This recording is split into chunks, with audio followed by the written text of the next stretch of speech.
सनातन को सारी जितनी दूसरी संस्कृतियां हैं सबसे खतरा है।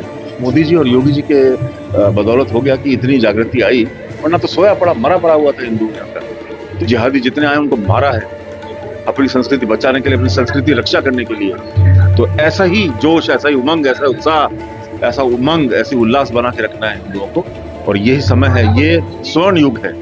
नमस्कार दोस्तों, आप देख रहे हैं संकट मोचन संगीत समारोह पर क्लाउड टाइम्स की विशेष खबरें। मैं क्लाउड टाइम्स के दर्शकों को बताना चाहता हूं कि आज संगीत समारोह की दूसरी निशा है और आप देख सकते हैं सुर, लय और ताल की कैसे बह रही है गंगा।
और इसको 100 साल तक आप इसी तरह से करते रहिए, ये हमारी आपसे प्रार्थना है।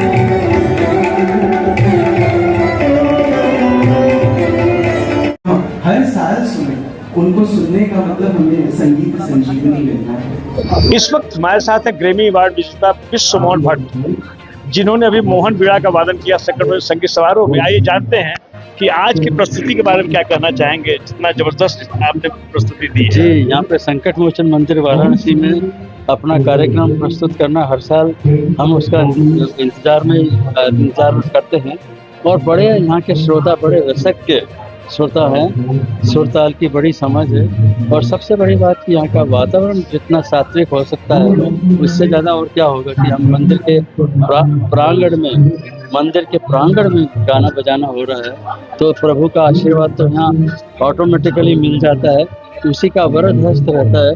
जब भी हमारी ऐसी प्रस्तुति इतनी प्रभावशाली हो जाती है तो ये एक यहाँ की अद्भुत जो परंपरा है, हर साल हनुमान जयंती पर जो इतना बड़ा आयोजन होता है, मैं समझता हूँ भारतवर्ष के बड़े से बड़े, छोटे से छोटे हर कलाकार को छोटा नहीं होता, लेकिन यहाँ हर जिसने शुरू भी किया होगा गाना बजाना वो भी यहाँ पे आके अपनी उपस्थिति दर्ज कराता है। ये बहुत बड़ी बात है, बहुत बड़ा आशीर्वाद यहाँ पर हमको साल भर हम ये एनर्जी अपनी सेव करके रखते हैं और जगह जगह घूम के इसकी याद भी हमारा एक साल कब इंतजार में गुजर जाता है पता ही नहीं। गुरु जी, महंत जी के लिए क्या कहना चाहेंगे? 103 वर्ष हो गया संगीत समारोह का, आप तो बहुत पहले से आते हैं, तब में और अब में क्या अंतर नजर आ रहा है आपको? ये तब में और अब में मतलब 103 वर्ष से एक परंपरा चालू हो रही है, कंटिन्यू हो रही है, बहुत बड़ी बात है। और महंत जी इसको निभा रहे हैं। उनके जो फादर साहब थे वो भी इसमें इतनी उन्होंने यहाँ पर उसको आश्रय दिया और मंदिर प्रांगण में ये परंपरा शुरू की 103 साल पहले और अभी तक मतलब ये परंपरा अद्भुत रूप से जारी है। तो इसके लिए बहुत ही मैं क्या बताऊँ कि मैं अभिभूत हूँ यहाँ पर आने के बाद। और जो महंत जी है अभी जो प्रेजेंट है विश्वंभर नाथ जी मिश्रा, वो साथ ही साथ पखावज वादक भी हैं। पखावज में भी उन्होंने बहुत महारत हासिल की है। तो मंदिर में होते हुए पखावज प्लेयर होते हुए इतना कर देना बहुत बड़ी बात, मैं उनको बधाई देता हूँ। इस वक्त हमारे साथ सलील मोहन भट्ट जी, आपने मंच से सनातन की बात की है। उत्तर प्रदेश में योगी सरकार है, केंद्र में मोदी सरकार है। इन दोनों सरकार में सनातन का डंका बज रहा जैसा कि सरकार कह रही है। आपने कुछ ऐसा ही संदेश यहाँ से दिया है, क्या था इसके पीछे? देखिए, क्या है कि हमारी सनातन और हमारी अपनी संस्कृति से अगर हम हिंदू ही दूर हो जाएंगे तो ये देश ये समाप्त हो जाएगा।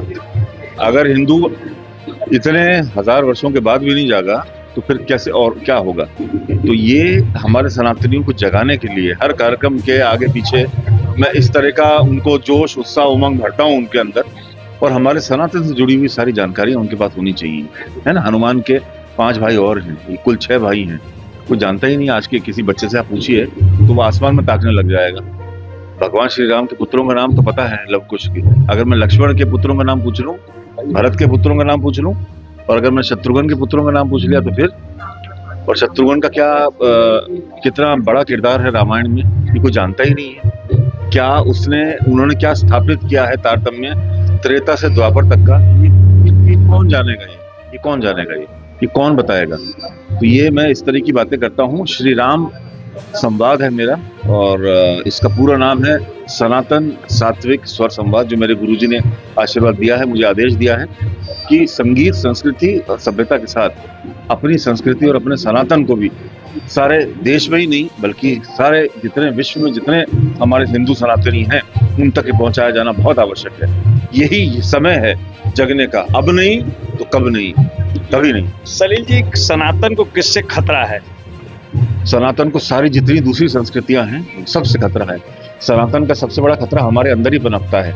जब हिंदू सनातनी होने के बावजूद हिंदू अपने धर्म में, अपने सनातन में कोई रुचि नहीं रखता।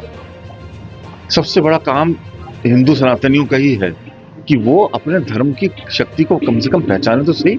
समय रहते कब तक कितना समय ले लिया उन्होंने जागने में। ये तो मोदी जी और योगी जी के बदौलत हो गया कि इतनी जागृति आई, वरना तो सोया पड़ा मरा पड़ा हुआ था हिंदू यहाँ का। तो ये ऐसा कब तक होगा? मतलब हम 130 करोड़ लोग हैं, 130 करोड़ लोग हम बैठे हुए हैं यहाँ। तो सारी कौन कहता है कि हम गुलाम थे? ये मानसिकता, ये प्रवृत्ति दिमाग से निकालनी चाहिए। अगर गुलाम होते 1000 साल तक तो हिंदू नहीं होते। इतनी बात समझ में नहीं आती क्या? हिंदू सनातनी और हिंदू बुद्धिजीवी जो हैं उनको इतनी से समझ में नहीं आती, जो बात कहते हैं हाँ हम तो गुलाम थे 1000 साल। नहीं थे गुलाम, कुछ नहीं था ऐसा। मारा है सबको, जो आए हैं जिहादी जितने आए उनको मारा है अपनी संस्कृति बचाने के लिए, अपनी संस्कृति रक्षा करने के लिए। तो ऐसा ही जोश, ऐसा ही उमंग, ऐसा उत्साह, ऐसा उमंग, ऐसी उल्लास बना के रखना है हिंदुओं को। और यही समय है, ये स्वर्ण युग है, ये सनातन के लिए, हमारी संस्कृति के लिए स्वर्ण युग है। मैं मोदी सरकार और योगी सरकार को बहुत धन्यवाद देता हूँ कि हिंदुओं को उन्होंने यहाँ तक लेके आए। अभी आगे और है, अयोध्या तो सिर्फ झांकी है, मथुरा काशी और बहुत सारी चीजें अभी बाकी हैं। हर हर Mahadev. Clown times YouTube channel की खबरों को आगे भी देखने के लिए चैनल को लाइक करें, सब्सक्राइब करें, बेल आइकन को प्रेस जरूर करें। क्लाउन टाइम्स की खबरों को फेसबुक पेज पर देखने के लिए पेज को लाइक जरूर करें।